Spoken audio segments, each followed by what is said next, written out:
So thanks so much for being on the Black Mental Wellness Lounge. I'm excited that you all are here.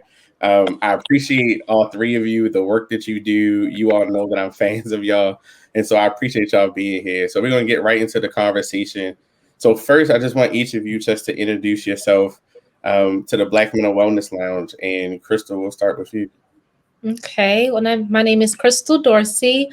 I am currently a graduate student, but I have always been passionate about children's mental health and children, working with children. And so I got my undergrad in psychology, and then from Oregon State University. Woo woo. Hey. Then I went and started into my master's program, which I'll be finishing in a few weeks, in clinical mental health counseling.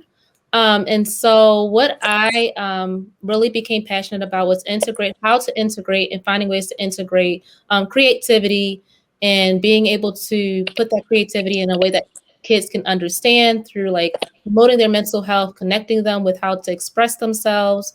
And so that led me into developing these books, my books, When Zeke Needs Justice and A Movement with the Royals.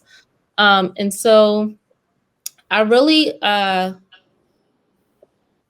really found myself always wanting to make sure that I found ways and avenues to be able to pull the kids and being able to see that I experienced things like low self-esteem, experiencing things like mass trauma, experiencing things like community violence, just as well as the kids. And so wanting to be able to use the skill set and the knowledge that I knew, putting it together in a way that the kids could understand and being able to help them move forward. And so that is essentially just a platform of, why I'm passionate and what I do. And also just along the sides of like being able to know, like looking into trauma. I've done that as well. I've done a lot of stuff in the community with child advocacy and some publications as well. And so I'm really head on and like passionate about working with kids and mental health. That is awesome. And we're going to celebrate getting that master's degree coming up. Hey. Congratulations. Get out of there, get them letters and get out of there. Yes. Absolutely. Well, congratulations. Leslie, I'm going to toss it to you. All right. My name is Leslie Crawford, and I actually kind of fell into this industry. It was not my dream job. I went to Morgan for undergrad for business management. I always wanted to work in corporate America, climb up that chain to be a CEO of somebody's else company. But I fell into writing. I've always been a big advocate for reading. I always loved reading books, especially as I got older. I love reading hood and urban fiction books. I just was home one day on vacation and just asked myself, I want to know if I can write a book. And it went from there. That was in 2008. I started writing my first book. And then in 2010, I was approached by a publishing company who wanted to publish my book. I didn't know anything about this industry. I was so green that I just said, yeah, you can go ahead and publish my book. And I went that route, and I soon realized it was not for me. I had no control over anything. They changed my book up so much that I eventually left. And I started researching this industry, the publishing industry, and someone told me about self-publishing. And I took 3 years and did a lot of research on self-publishing and how I could self-publish my own books. I never thought about creating a business for it because I was moving up the chain in corporate America. And I rewrote my book and I relaunched it in 2013 when I started my publishing company, Exposed Books Publishing. And from there, I just really let it sit there because I only wrote for entertainment purposes only. It was a hobby for me. It helped me through a lot of times. So I just wanted to write because it felt good. And I just loved I ain't gonna front, I love the accolades that people gave me. They was like, oh, this is such a good book. And I didn't think I was that great of a writer. It wasn't until I started working with a writing coach in 2017. And she told me that my skills were more than what I gave myself credit for. And I started really thinking and realizing that corporate America wasn't for me. I wasn't into the business I felt like corporate America was just taken from people. it was just take, take, take, take. They weren't trying to help. And I was in the financial industry. So, that's a doggy dog industry. Everything is about money. And I didn't feel like I was fulfilling a purpose. So I started to really look into what I was passionate about. And I realized writing is what made me happy. I enjoyed it. Um, October 2018, I walked away from corporate America. I gave them their notice and I left and I never turned back. And I purposely left because I came up with an idea earlier that year, with a program called When Children Write. And it's a writing program for children to help battle the literacy problem that's ongoing, especially in the Black and Brown communities with public schools. And what the purpose of the program was to help kids write and publish books but also help them with the literacy problem that they were facing in school. And that's why I left corporate America to run that program.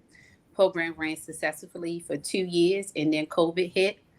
But I still had my publishing company, and I was still getting clients who wanted me to help publish their book. And then right before COVID hit, I had one of my students said to me before schools closed, I asked her, why didn't she like reading books? And she said, because I don't see any books where the characters look like me. So I don't enjoy them. And when she said it, I didn't think too much of it. I was like, in my mind, I'm like, you need to read a book anyway, because reading is fun. Reading is this, reading is that. And when schools closed, for some reason, like God just kept waking me up at night at the same time, because I was working on a book at the time called Dear Future Black Queen, which was a book filled with poems and letters written to our teenage girls, letting them know how special they are. And God just put in my head to create a bookstore called The Literacy Shop. And I opened The Literacy Shop in the middle of the pandemic, and we have been going strong for a year. And my whole purpose of The Literacy Shop is to only offer books where the main character is a Black or brown person. Whether it's for children, or we carry books for children all the way to young adults. And 90% of our authors are self-published authors or independent authors, because they don't get the recognition that they deserve in the publishing industry. So that's a little bit about Leslie. Awesome. Thanks, Leslie. And listen, I can say this publicly. Leslie is somebody I watch from afar. That's my big sis. And half the reason I started getting into doing stuff on my own is because of watching Leslie. So much respect to you. I got to shout you out publicly for that. Devin, last but not least, introduce yourself, bro. So I'm Devin Hixson. Undergrad, I went to St. Augustine's College, now known as St. Augustine's University, in a small little city in Raleigh, North Carolina. I got my undergraduate degree in criminal justice with a minor in sociology. Then I went on to go to Morgan State University and got my graduate degree in Masters of Science in sociology. So pretty much I'm big into the Black family, bigging up the family, bigging up families, period, not just Black families, but families, period.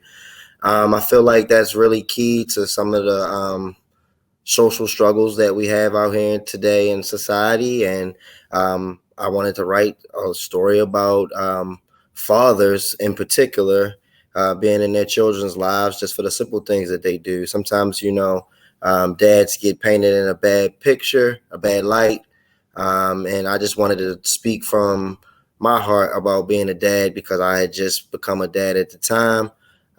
So much like Leslie, I went the route of doing self-publishing.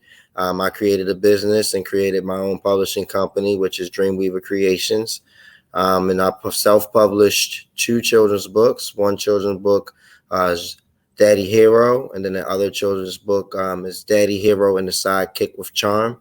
It was supposed to be like a 2-part series. One story is with the dad spending some time with his son, and another story is the dad spending time with his daughter. But in the end of the story, the families come together for some quality family bonding. It's just a lighthearted story, just telling a story about, families enjoying each other for the simple things that they do, not just, monetary things, but simple things. And yeah, that's pretty much it for my story. Other than I have some other things coming down the pipeline, animation, because I want to get my book into animation, and just working with other people with screenwriting, trying to get other people's books published as well. So that's pretty much my story.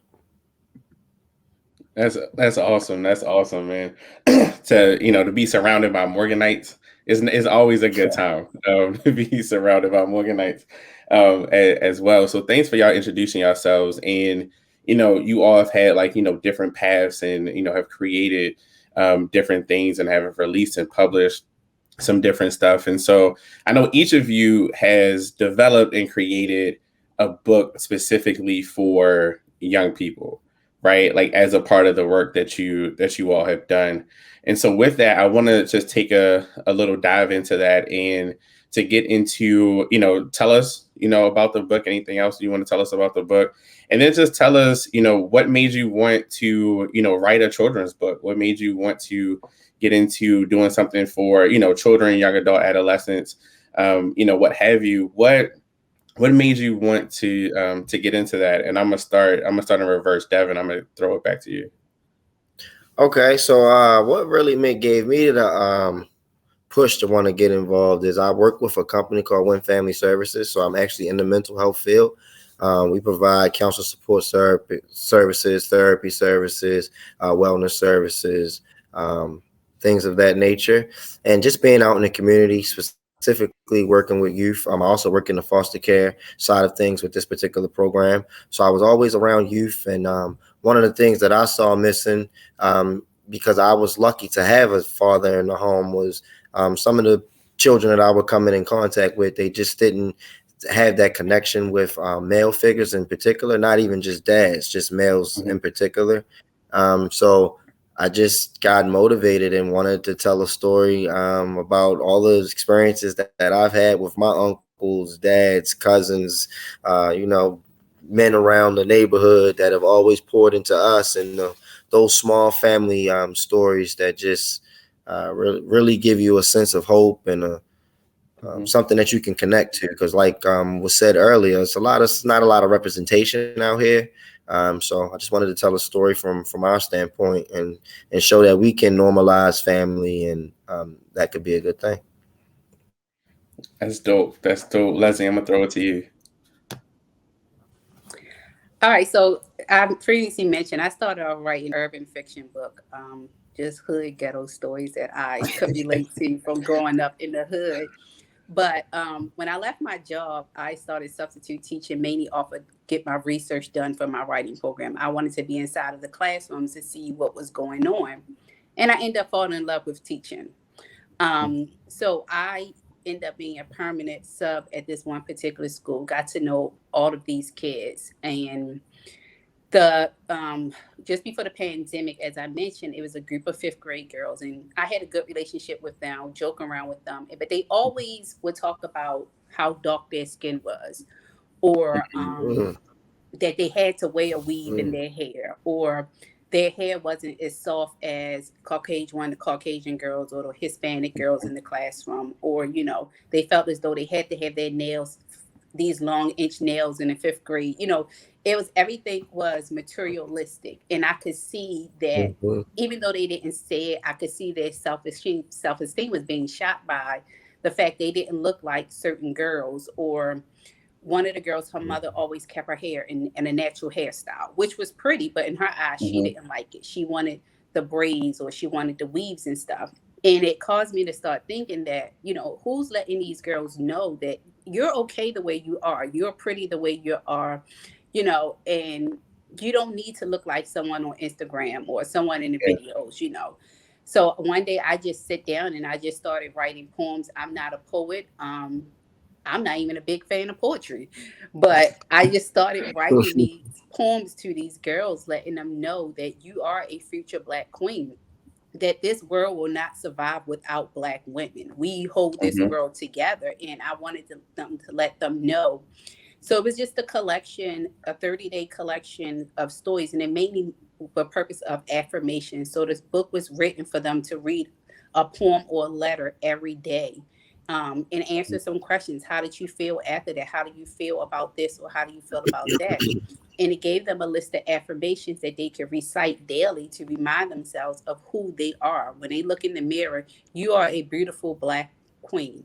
You know, whatever society may say about us, Black people, we run this world, you know, and no disrespect to a Black man or anything, but Black women, we are worthy, and we are worthy of being who we are without all of the extra stuff. So that's how I got into writing my first teen book. That is awesome. That's beautiful. That's beautiful. Crystal?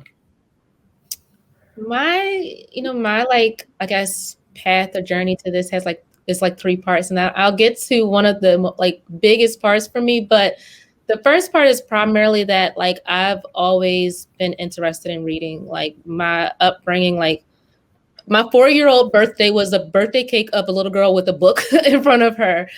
So I just always loved reading. I always asked for books when I was growing up, and like enjoy going to the library. And then like as I got older, I was so fascinated, and I think more recently by like things like Inside Out, and it's another kids movie called like Wonder Park that really focuses closely on children's mental health. And I'm just like fascinated because from an adult standpoint, I'm like, look at how they're breaking these pieces and being so creative to present it to children in a way they understand.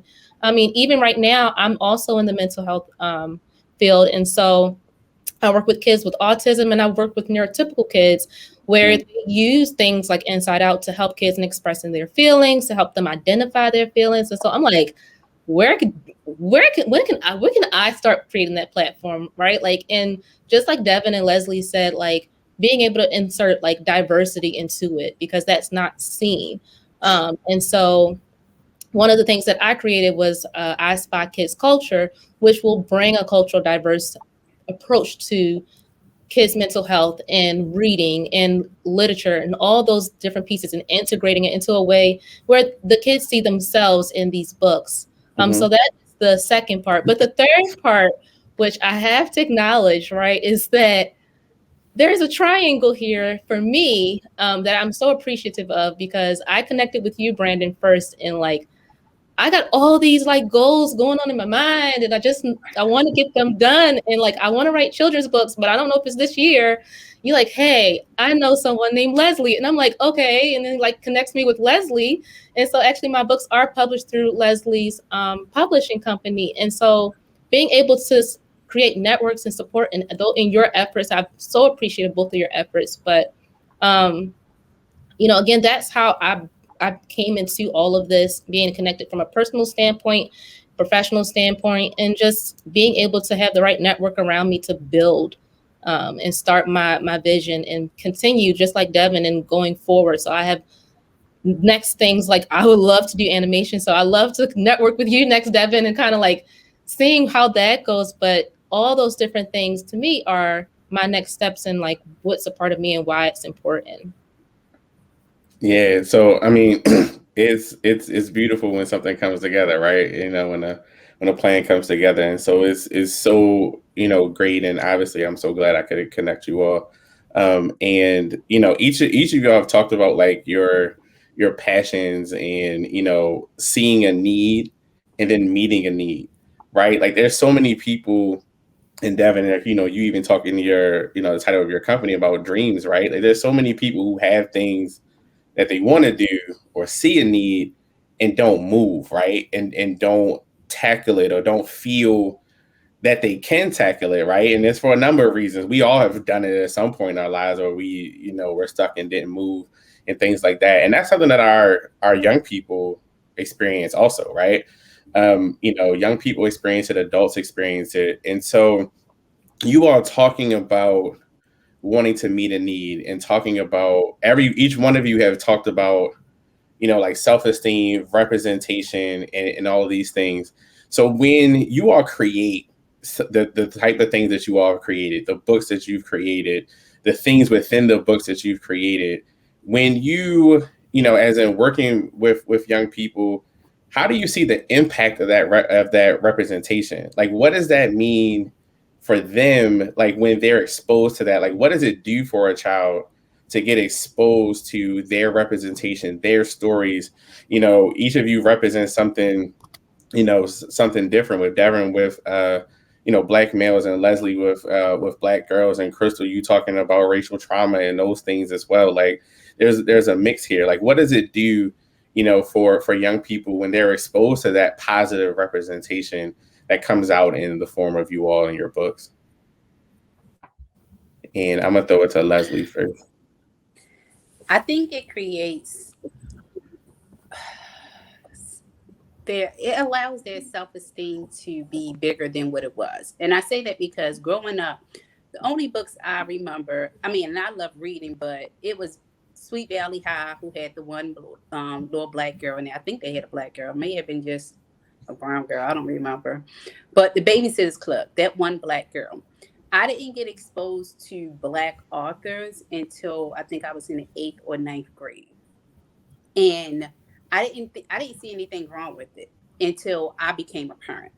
And when my son, he loved every 2 weeks he wanted to go to the library because his school used to do these competitions where you read X amount of books a year, you get an award or something like that. So he loved reading, but I noticed all of the books that he read was either graphic novels or they had the main character was a Caucasian person.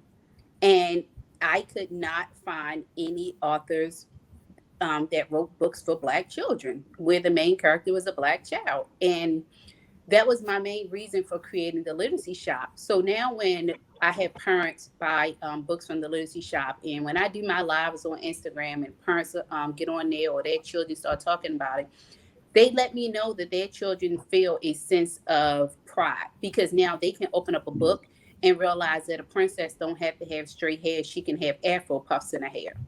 You know, they can see themselves inside of books because in most classrooms, if we're being real with it, a lot of the books in the classroom, and the average Black child will not see themselves inside of their book.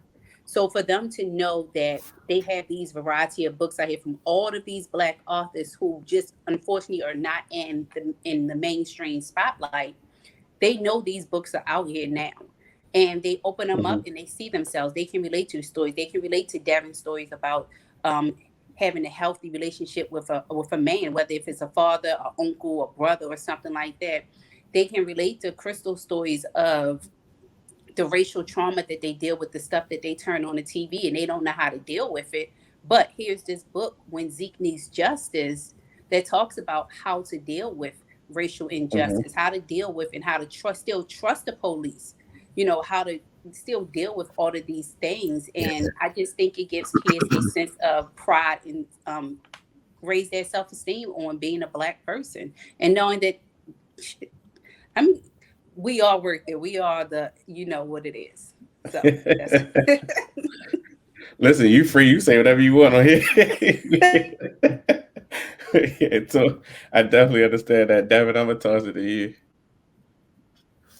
For me, I think it's just the strengthening the connection of family to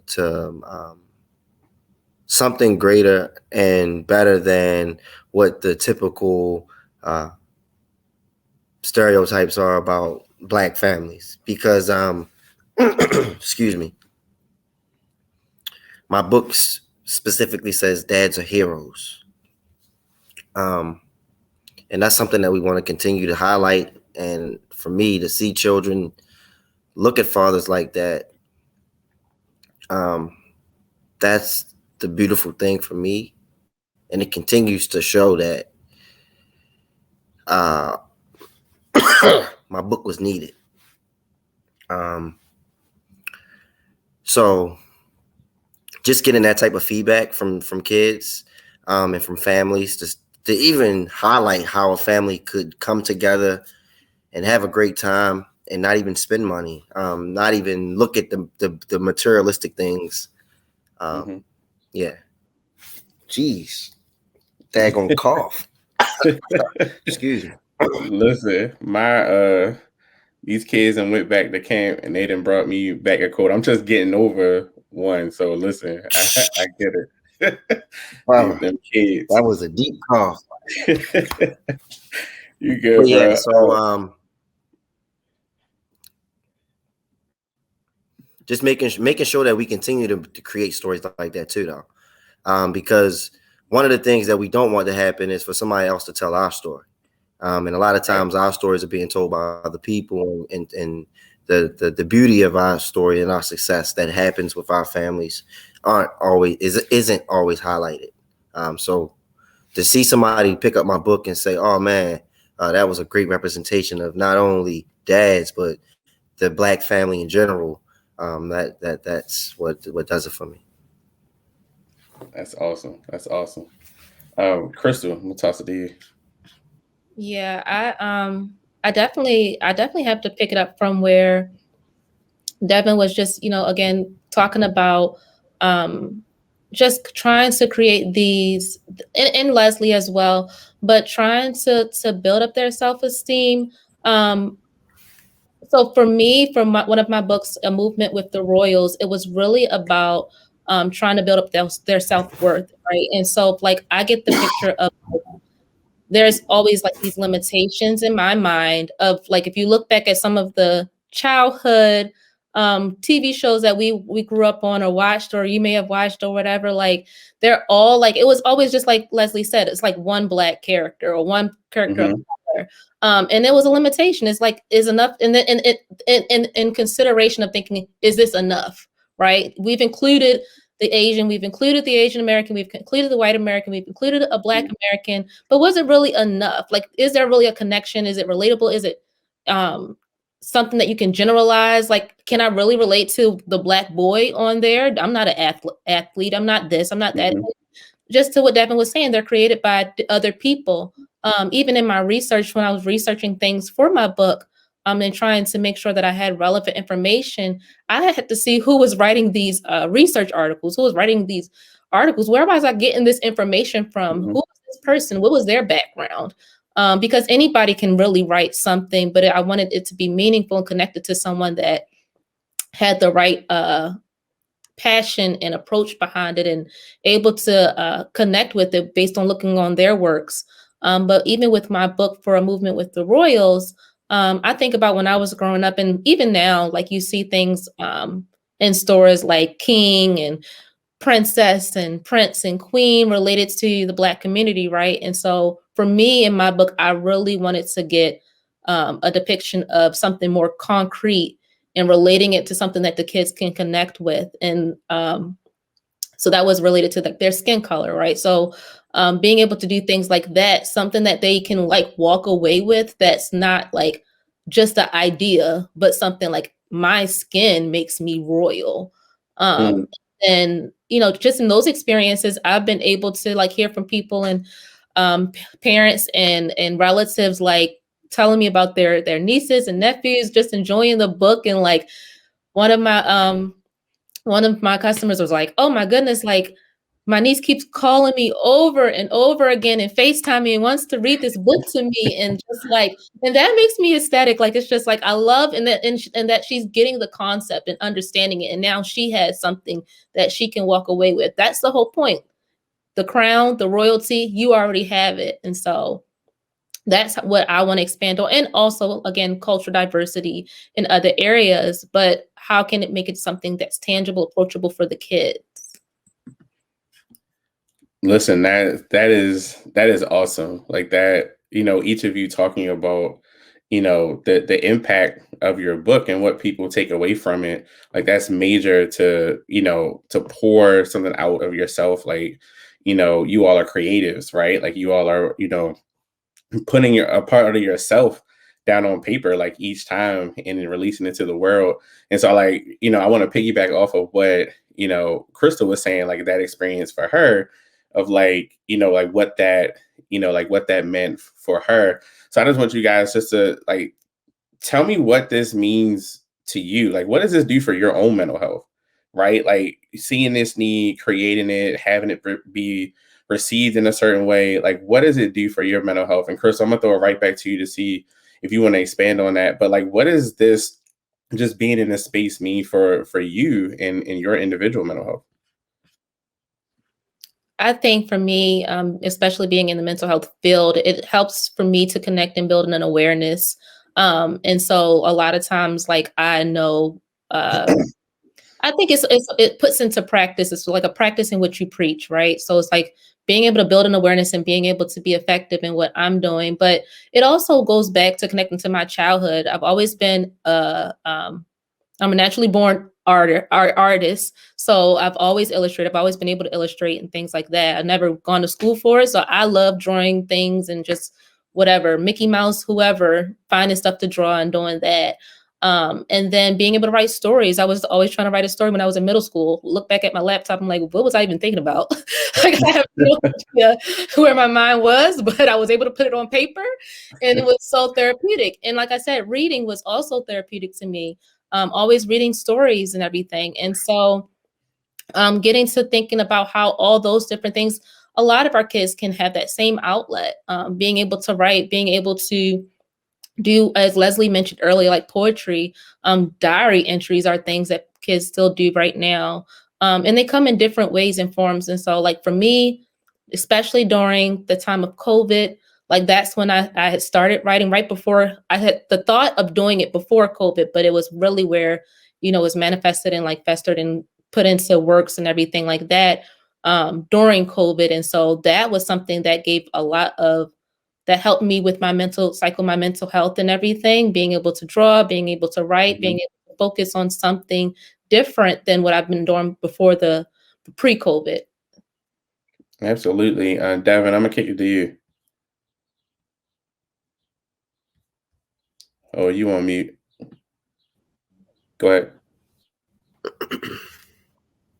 I'm gonna say accountability because for me it holds me to the standard of wanting to treat my family and do things with my family and hold myself accountable to the things that I'm writing about and to look at things with a different lens and be more open to things and for me it also is very satisfying too, because one of the things that I wanted to touch on was sometimes when my daughter grabs the book, she's like, oh look, me, it's Super Layla, just to see a representation of a girl with a cape flying, even though the character necessarily doesn't look like her, but just for her to be able to associate something like that with that, it's like, man, it's just amazing. And that the sky's is the limit. And for my mental health, it also lets me know that and maybe that's something that she may want to do later on in life and be able to take this company on and push it to the next level and be able to represent little girls all around the world and continue to do that. So I think that for me is satisfying. That's beautiful. It's beautiful. Leslie? For me, it makes me feel like I did something right. Because I initially wrote, as I said, wrote the book for teenagers, but I had mothers, aunts that bought the books for their daughters or nieces or whoever tell me that it was for them also, because it took them back to their teenage years when they suffered from a lot of these things that I wrote about. And for me, I didn't even think about it that way. I was like, I didn't feel like I was writing it for me. And then I had to think back about in my teenage years, the self-esteem that I suffered from because, I suffered from a lot of insecurities of being taller than most of the girls in my class or not developing as fast as them or my family not having the money that their family may have, So it made me feel like when I would get these reviews on Facebook or people emailing me or someone saying, do you have any more copies? Or this one young lady, every 2 months, she's ordering 30, 40 copies from me for her book club that she has at different schools in the city for her girls. And it just makes me feel like, dang, Leslie, you really did something right. Like, it makes me feel good because I know when I was younger, no one was talking about self-care and self-love and stuff like that. No one was saying, you are beautiful, you are this, you are that, you are worth it. And here I am 20 something years later, I'm able to make an impact on these girls' lives and let them know they are worth it. You don't have to look like so-and-so to be beautiful. So I just feel like I just did something right because I'm very hard on myself. And sometimes I feel like I don't do enough. But this right here, I felt like I did the right thing. Yeah, listen, that inner voice, sometimes we are super hard on ourselves and really can be really aggressive critics, with ourselves. And so doing that, like, that's awesome. And that accountability piece, like, man, like, to see, like, to put something down and see yourself and want to live up to that, that's a major thing to do. Like, that's, a cool aspect of it that I hadn't even thought about. To your point, Devin, like, that's major. And as a dad, like, and that's, parents and things like that, that can be, tough all the time, because some days you don't want to parent. Some days you like, I need a break. I'm not trying to do this today. Don't ask me for nothing. But still being able to be there. But you still gotta go in that closet and put the cape on.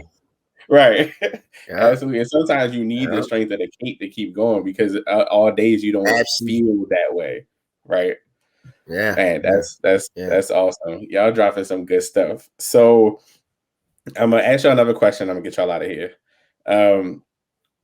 If there could be somebody watching this, or watching, a clip of this or whatnot, and they're like, I want to do it. I want to get into it. I want to write. I want to create, but I don't know if I should. I don't know if I'm good enough. I don't know if it's going to be received a certain way. I'm scared to make, that first step. I mean, first, Leslie, I can send them to your page because you talk about this a lot. But, like, if you want to get to that point, but you're nervous, they're apprehensive. What is, like, one thing, like, from each of you that you would say to somebody who really wants to get into this creative space of writing, particularly for young people, but they're kind of scared to make that first step? And Leslie, I'm actually going to start with you with this one. The one thing I was always told was to do it scared. Like, you got to do it anyway. Everyone is not going to be a fan. Everyone can't go along with you. Your friends that played with you in the playground when you were in the kindergarten, they might can't go on this journey with you. You got to do it anyway. Because if you continue to say you want to do it, someone is going to end up doing it, and then you're going to be in your feelings about it. So do it scared. Don't worry about who's going to support you, who's not going to support you, because the support will come, because somebody is waiting for you to write whatever story you need to write, or create whatever thing you need to create. Somebody is waiting for you to do it. So just do it scared. I love that. I love it. Crystal, I'm gonna hit you next. I was hoping you wouldn't. And I was like, oh my gosh, I was just thinking about. Oh my gosh. But no, seriously. That's so crazy, because this past week I've been watching a lot of stuff, like podcasts and just different series on just like Leslie just literally said, doing things scared, and even things on like imposter syndrome. So there's being not able to do it and not capable and not the person to do it, but you can, right? But that's what I would give to this community as well, is being able to do it scared and being able to start it. Because a lot of things we want to do, especially when it comes to thinking about like fear and stuff like that, we try to set our minds to thinking like, what do I have to do first? Let me get a plan. Let me do this. And sometimes when we just operate and jumping into it, operating in faith, and then just like Leslie said, doing it scared, we don't even realize that after we've gotten past that barrier, that, oh my gosh, I'm running. Oh my gosh, I'm writing. Oh my gosh, like what's happening? And for kids, I would actually, if they're interested in writing, I would honestly just give a suggestion as to what was given to me by Leslie when I first started writing, was just to start writing. And that was so helpful, because it was like, I wanted to stick in my thoughts. I wanted to say in my thoughts. I wanted to backspace, delete, things like that. And what writing and mental health does so beautifully, even if you're drawing something, is just to do it and to keep going. Don't worry about grammatical errors, like all that stuff, but just doing it gives them the opportunity to express themselves. And so do it scared, and do it for yourself, because that's who you are. You are yourself, and you're not posing as anyone else. you are you, and you're introducing the world to who you are. I love it. I just saw a meme similar to what you just said, Crystal. It said it was about the arts, and it was like, you don't have to be like a life-changing talent to enjoy being engaged with art. They was like, if you can't sing, it was like, sing anyway. They was like, if you can't draw but you like draw anyway. If you can't write but you like writing yourself, but you're not gonna, become a world famous artist, it was like, write anyway. It was like, just, we stop ourselves because we feel like we have to be the greatest ever to even be, to even engage in a certain space. And that's kind of what I'm feeling from what you're saying. It's just like, if that's what you're into, like, just get into it, and it'll find its way to wherever it's supposed to be. And I think most people, Brandon, like we all do those things, but when you hear people say that they do those things, they say, I do it at home. I do it like, I do Right. Nobody's looking. I sing so good, but nobody's watching. And it's just like, but it's not until you come into the perspective of others, which I think is really the piece that has to be taken out. And I think that's the part where most people start. My vision is to do this, but that next step is like, how is the customers, like the people who are going to buy it, will it be perceived in the right way? Yeah. And like just being able to put into the mindset, and it's not easy for everyone. It wasn't easy for me, honestly. Like I had to really hold on to my faith as a Christian and as a person. Like I can't hold on to what other people are thinking right now. I just got to act in faith and do what I'm being led to do. But being able to take out that piece, and honestly, again, we'll go back to what, like, some of the things I got from Leslie is like, it comes from strategy. Like, it's not the going in with like, here's what happens next, because I'm not going to know what's going to happen next. I really didn't know who was going to buy my book. So it came next to being like, starting in faith, starting in by yourself, doing it scared, and then comes strategy. Then you can go into like the marketing. Then you can go into like, how, publicly get your book out there. Without worrying about the perception of others, because it's what you created, what your heart is speaking to do. So just do it. Just like Nike, just do it. Absolutely. That's a commercial break, Brandon. Do it. Listen, I need to get Nike on as a sponsor. Drop them, whenever we can. Absolutely. Devin, I'm gonna toss it to you.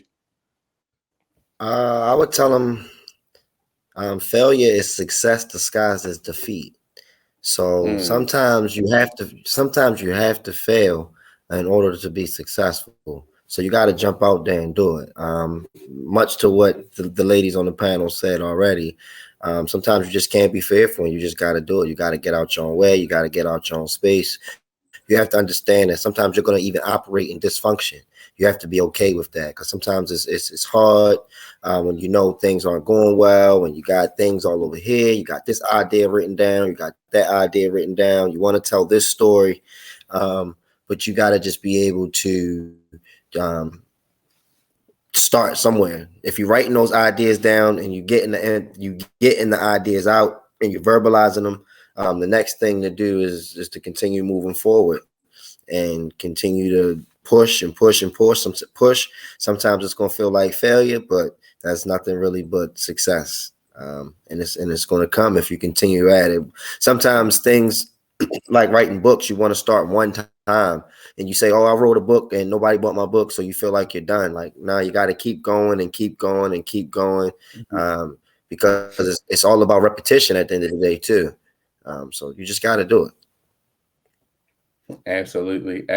So pushing everybody to operate in what they want to do and allow, things to happen from there. Like that is awesome. Listen, I appreciate each of you jumping on, spending your time and your wisdom and, your gifts here and the gifts that you've, put out in your books. And so what I want to do now is just give you each an opportunity, brag on yourself, talk about your books, tell people where they can get connected with you, where they can purchase your books, because we want people to know, how to get these amazing books, and, anything else that you want to share about your organizations or, your businesses and things like that. And so, Crystal, I'm gonna start with you. Yeah. So, as I've mentioned, again, I am very passionate about working with children and being able to create this avenue for kids to be able to be creative themselves, but also to put my own creativity into helping kids in the next steps around mental health. So being able to express themselves, understanding, bringing awareness to different things. And so you can find a lot of my information, all of my information actually at ispykidsculture.com.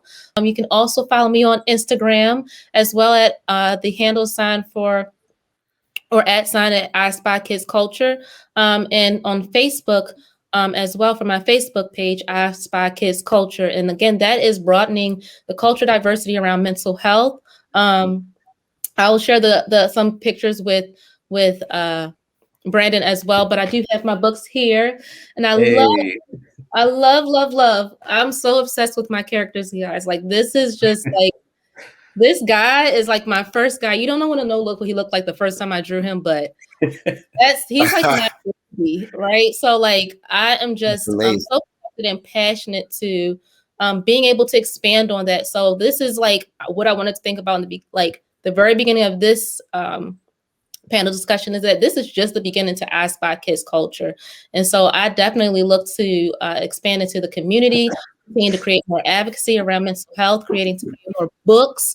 And I would love for the community to be a part of that. I will not be able to do it by myself, but I'm pushing it first. But I would love to have everyone involved because this is about the children. This is about growing up healthy and raising and helping to build up healthy adults that are able to like just being able to be more proactive in the children's mental health, and so less than being reactive as opposed to when things have already happened. That's really my goal, and as well as being able to still be able to address things that have already happened to the kids, but yes, please follow. Please find me on Instagram, on Facebook, on the internet as well. I am so excited to connect with everybody. So excited for you all to watch this panel discussion. And let me know if you all have any questions as well at my email, which is ispykidsculture@gmail.com. awesome. Devin, throwing it to you. All right. So you can find our book. I have one of our copies of our books right here. Daddy Love Hero it. and the Sidekick Charm. So you can find it and buy our books, first and the second copy at dweavercreations.com. That's dweavercreations.com. You can follow us on all social media at dweavercreations as well. Yeah, and I just look forward to interacting with everybody. Everybody seeing the content. Please look forward to the animations. We got some short stuff that's going to be rolling out in the fall that we're trying to get situated. Hopefully everything will pan out and be on time. But just be on the lookout for some of the different things that we're doing, some of the different titles that we're going to be dropping. We have some other children's books that we have coming up about careers, different careers. So yeah, just be on the lookout for all the different material that we have coming out, and follow us on all social media. Love it. And Leslie. Well, it depends on what y'all looking for when you searching for me, but because I got so many pages. In reference to my publishing company, Exposed Books Publishing, it's Exposed Books Publishing. My website is exposedbooks.com. I'm on Instagram as author_Leslie, Facebook as author Leslie. For the literacy shop, if you want to buy diverse books for your children, or if you're interested in placing your diverse book inside of our store, it's www.theliteracyshop.com. Literacy Shop on Twitter, Instagram, and Facebook. And finally, my children's writing program is called When Children Write. The website is When Children Write, and the Instagram page is when_children_write. So those are the ways that you can reach me. Awesome. So listen, Thank you all so much for being a part of this. We're putting all the links to all your socials and to your books in the comment section of these the video on YouTube. So listen, if you want these books, y'all jump on, get them, support these Black businesses, support these entrepreneurs, support these creatives, support people trying to uplift us in our community and what we're trying to do. And so thank you all so much, and we'll be back, and I'll be talking to you all soon.